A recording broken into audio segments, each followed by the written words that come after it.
Bonjour à toutes et à tous, bienvenue dans votre émission 100% Quintet. On se retrouve pour analyser le Quintet Plus de ce samedi 22 novembre sur l'hippodrome de Paris-Vincennes. C'est le prix Daniel Miette qui nous intéresse tout particulièrement, c'est en Réunion 1, course 4. C'est une épreuve labellisée B qui se dispute sur les 2700 mètres de la grande piste et cette épreuve est réservée à des 7 et 10 ans qui n'ont pas gagné 400 000 €. Ils seront 16, on a fait donc le plein de cette épreuve et tout de suite on va découvrir les différentes forces en présence. Avec en bas de tableau l'As Yassan Dijib qui sera drivé par son entraîneur driver Jonathan Von Merbeek. Déféré des 4 pieds, il ne faut surtout pas en faire une impossibilité. Le numéro 2, Hello Panam, reste sur une sortie quelque peu décevante. Il sera seulement plaqué des 4 pieds. Son entraîneur a mis un émoji rouge, donc semble-t-il ce n'est pas le jour J pour lui. Le 3, Hold Up du Dijon, vient de courir de première dans l'étape du GNT sur l'hippodrome de Nantes. Il va tenter de confirmer avec Alexandre Abrivard. Ensuite, le 4, Ed Scott, a désormais 2 courses dans les jambes. Il semble évoluer sur la montante et il faut sérieusement commencer à le suivre. Il sera drivé par Anthony Barrier. En revanche, on peut seulement regarder courir le 5, Gordon Mijac, qui gardera ses fers pour l'occasion. Le 6, Gims Duplessis, est malheureusement parti au galop. Dernièrement, il va essayer de se réhabiliter avec l'aide de Mathieu Abrivard.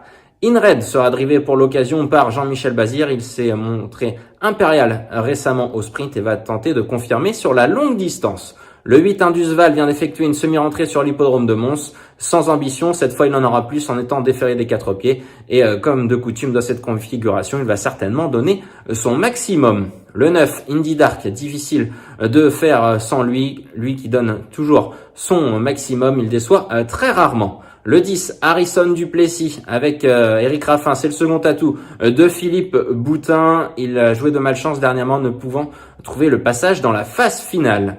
Le 11, Hurricane Carter, est un véritable modèle de régularité. Il va essayer de renouer avec le succès, lui qui collectionne les accessites actuellement. Le 12, Gino Viva, vient d'afficher tout de même un net regain de forme. Il s'est bien comporté dernièrement sur la courte distance et va tenter de répéter. Le 13, Isofu Duchesne, c'était très bien en dernier lieu après une vive déception causée auparavant. Cette fois, il sera déféré des 4 pieds. Pour l'occasion, Théo Briand lui sera associé et il va essayer de profiter de ce bel engagement. Easterman, très malheureux dernièrement, va essayer de trouver une juste compensation alors que le 15, Iroise de la Noé, fait face à son premier objectif du meeting d'hiver. Et enfin, le 16, Eradames, concurrent le plus riche du lot, il découvre d'excellentes conditions de course, mais sa marge de manœuvre est tout de même plus réduite désormais. Voilà, on a fait le tour des 16 protagonistes et tout de suite, on va passer à mes 5 préférés.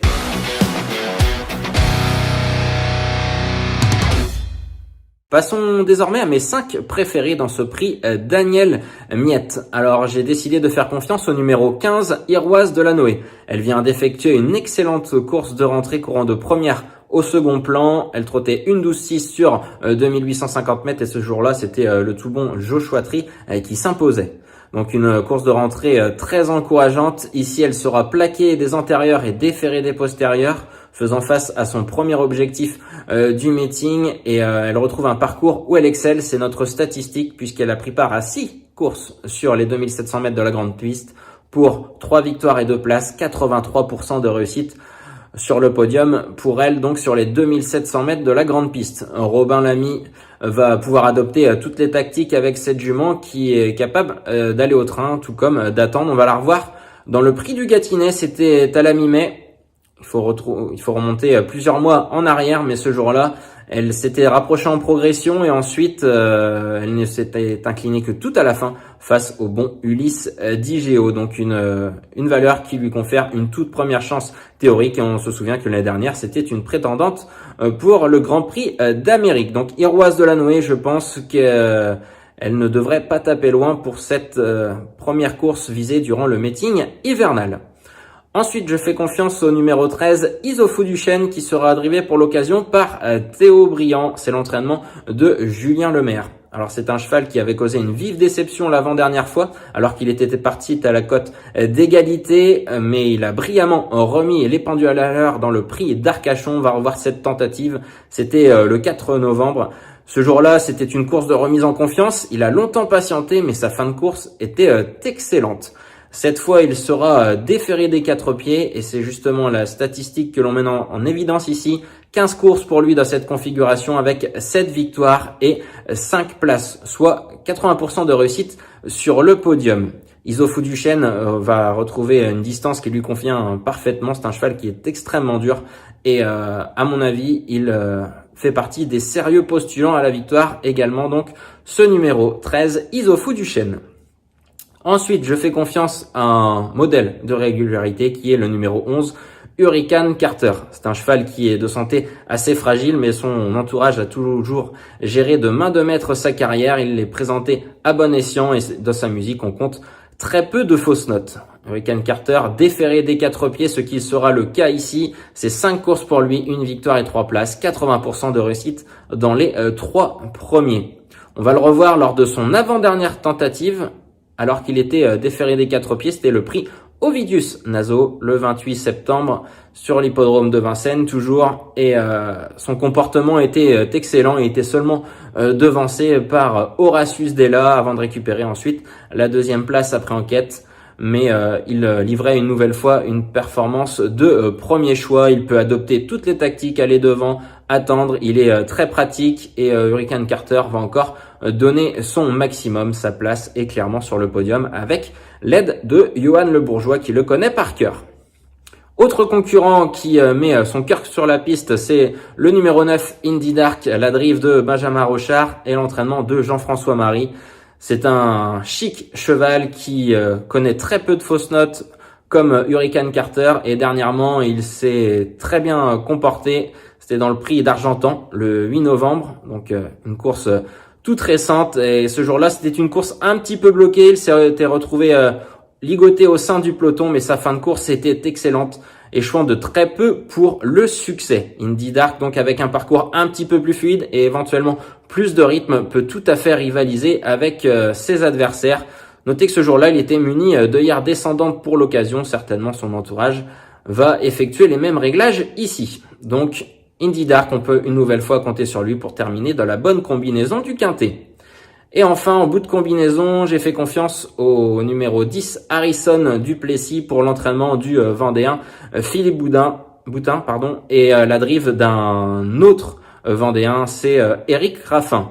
C'est un cheval qui vient de très bien se comporter dans le prix d'Arcachon, donc on va revoir cette compétition. C'était le 4 novembre. Isofou Duchesne terminait très bien. En revanche, Harrison du Plessis n'avait pu trouver le passage ce jour-là dans la phase finale et il laissait tout de même de sérieux regrets.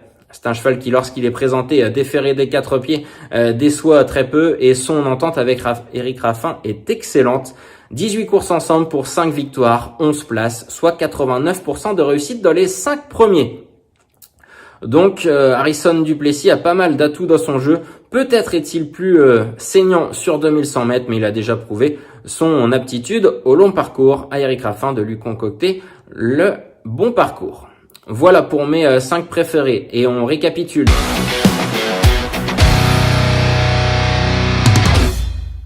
Donc avec le 15, Iroise de Lannoy, je pense que c'est sa course. Le 13, Isofou Duchesne est également un lauréat potentiel. Le 11, Hurricane Carter va encore donner son maximum à l'image du numéro 9, Indy Dark. Et enfin, le 10, Harrison du Plessis va essayer de trouver une juste compensation à ses récents malheurs dans le prix d'Arcachon. En chiffres, cela donne 15, 13, 11, 9 et 10. Pour mon conseil de jeu, je suis resté sur cette réunion parisienne et je vous emmène dans la 6e épreuve du programme avec le 614 Code Kita Girl. C'est une jument qui vient de renouer avec le succès sur la cendrée parisienne, sur la courte distance, déjà associée à Éric Raffin. Elle s'imposait de bonne manière ce jour-là et je pense qu'elle sera montée en condition sur cette tentative. Elle sera de nouveau déférée des 4 pieds et la longue distance ne sera surtout pas pour lui déplaire. Les chevaux d'Yves Dreux sont en pleine forme actuellement et les conditions de course sont idéales pour elle.